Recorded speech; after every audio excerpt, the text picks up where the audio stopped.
everybody. I'm Pastor Susie, Middle School Ministry and Confirmation. Hi everyone, I'm Megan Coppin, High School Coordinator, and we are here to welcome you to our new fall small groups. We are so excited to spend this time with you and get to know you all better. Now I'm going to pass it on to Sarah to tell you about the format this year.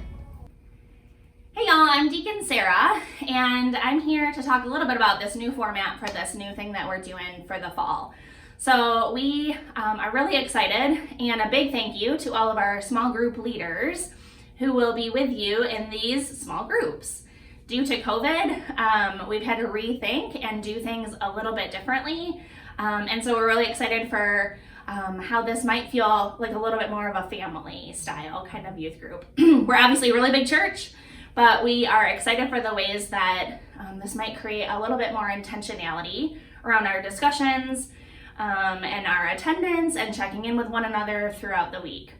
So each week there will be a video similar to this, and there will be a message within each video. Our small groups will watch the video and discuss a little bit about what each sermon or message is presented that day. So we'll have 11 weeks where each video is a different pastor or youth director.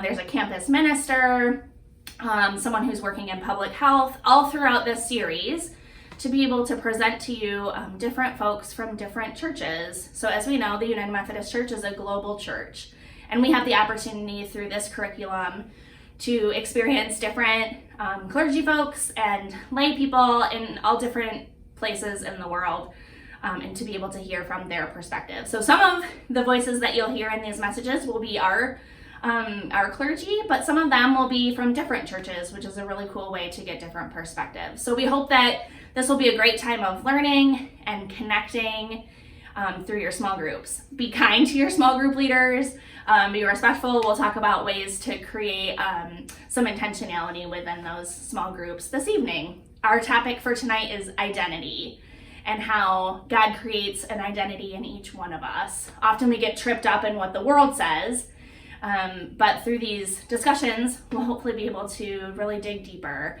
into what it means to be a child of God. So I hope that you enjoy it. I hope you have a great discussion this evening. But first, let's start with something a little bit fun. Well, to kick off the fun, we thought that we would present to you the top 5 school supplies you need for a virtual school year. So here we go.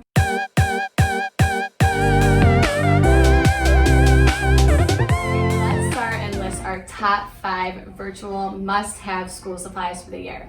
So number 5, I believe, would be pens. And personally, I'm a ballpoint pen all the way. No way. Gel pens all the way. Gel pens. That's weird. Well, all right, let's go back. We can disagree. Number 4 would be a Chromebook. I mean, it might last you a little while, but it will work for a while.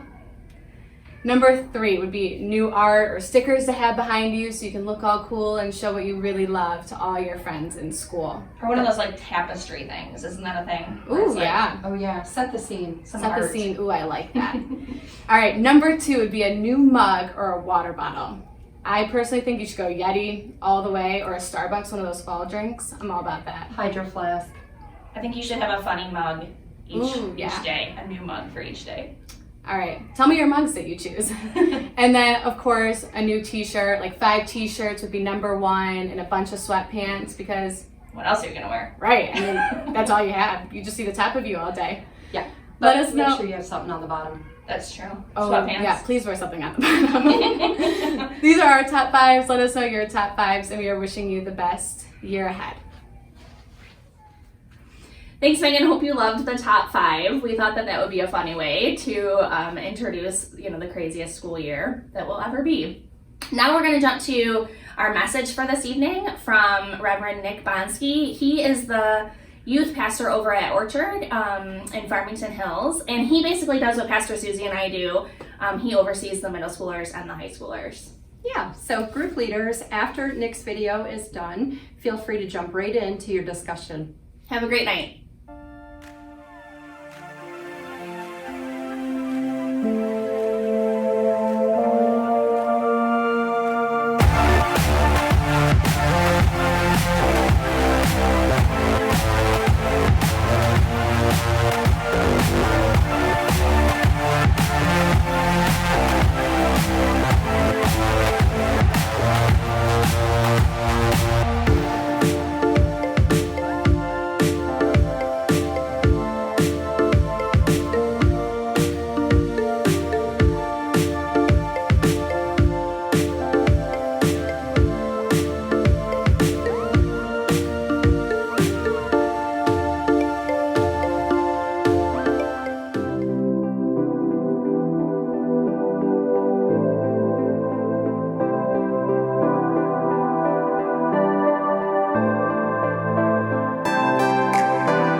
everyone, my name is Nick.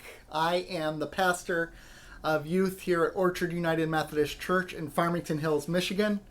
I've been doing it for a very long time. I'm 37 years old now, and I've been doing it since I was 22 years old.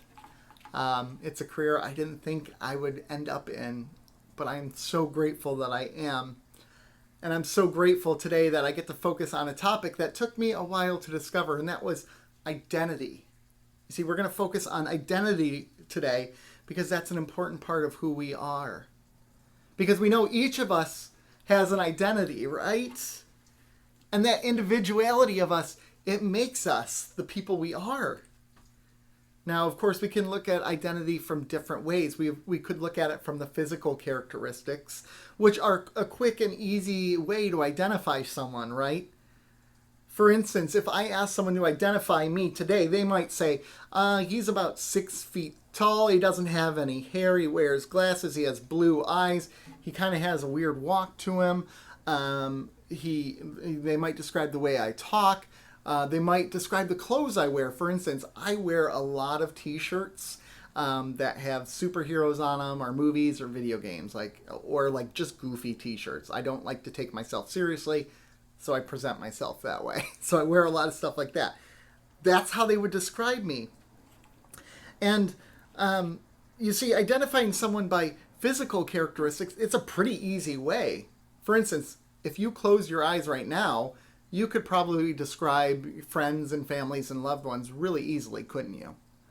You could even describe someone you met at youth group tonight for the first time. Maybe you had a 5-minute conversation. You could probably say, you know what, this person is this tall, has this color hair. You could describe them pretty well. But we know that's not all there is to their identity, right? We know identity is so much more than that. It isn't just how we look or how we dress or even the groups we hang out with. Our identity is deeper because we have an emotional identity. We have a spiritual identity, and we have more than that. And if I were to describe someone in those characteristics, it's going to be much more complex than those physical things we talked about. Especially because often the way that someone might describe you is not the way you perceive your own self. And often the way we perceive ourselves isn't the way we even should in the first place.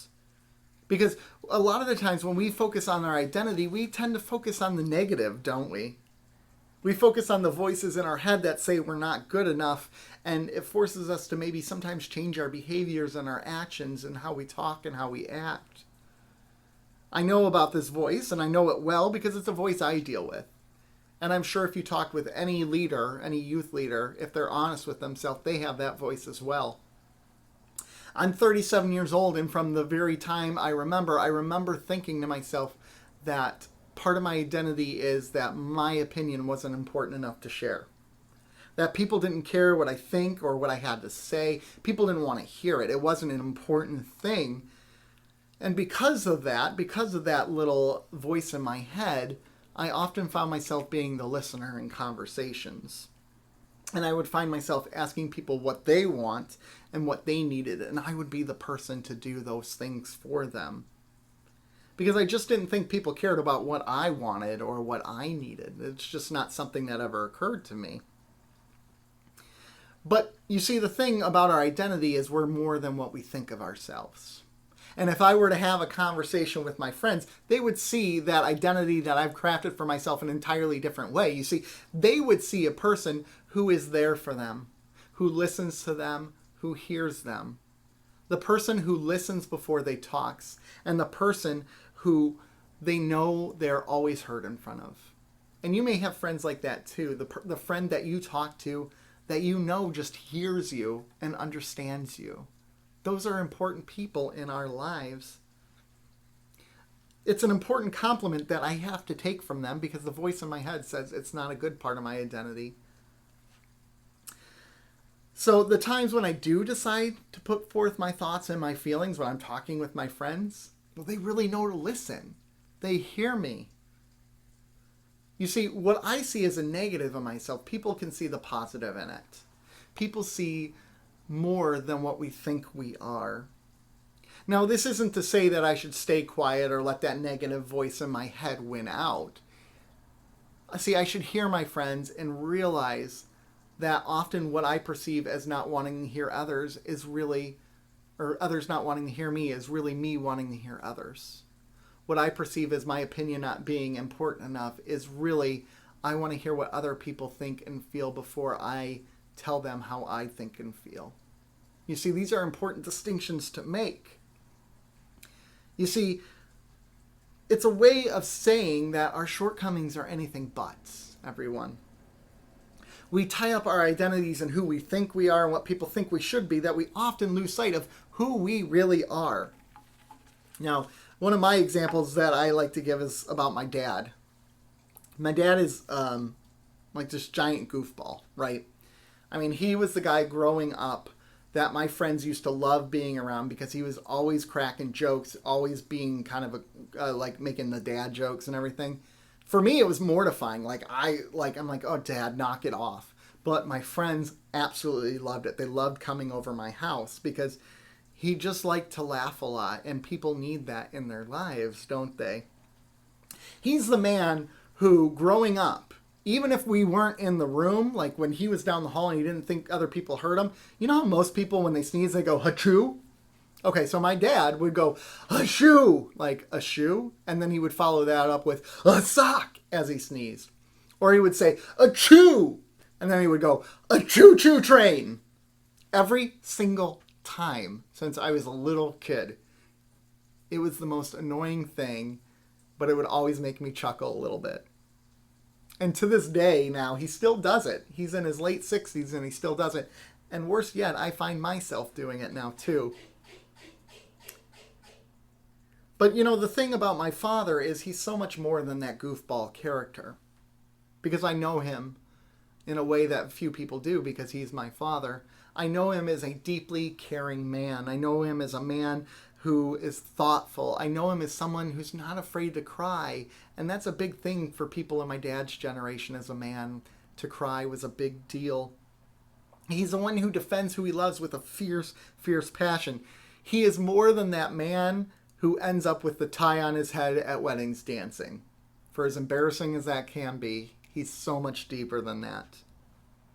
It's so people see that, right? They get lost up in that one identity as a goofball.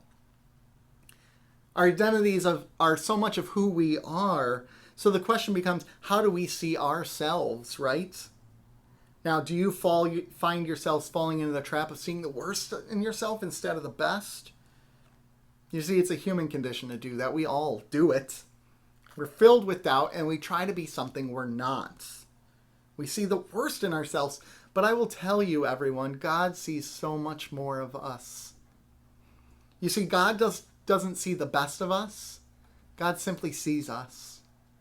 To God, we are seen warts and all, and we are loved because of that. Now, hear these words from Luke chapter 9, verses 24 and 25. It says, "For whoever would save their life will lose it, but whoever loses their life for my sake will save it. For what does it profit a person if they gain the whole world and loses or forfeits themselves?" To know God means our identity is so much greater than what the world makes of it. To know God means that our identity isn't tied up into what people think we should be, but instead we are what God calls us to be. Now, you may be at high school, you may be that band kid, you may be that jock, you may be that outsider, the theater kid, the academic-driven person, or all the other identities that come with high school that we have to find ourselves being boxed into, unfortunately. But your identity is greater than that, right? So the question becomes, who are you? I want you to take a moment and I want you to close your eyes. And I want to ask you a few questions. I want you to think about what you are known for. How do other people see you and perceive you? Think about what you represent, both to others and to yourself. Think about the people you surround yourself with. And think about what you want to be. Go ahead and open your eyes if you haven't already. And I want you to ask yourself this question: where is God in all of that?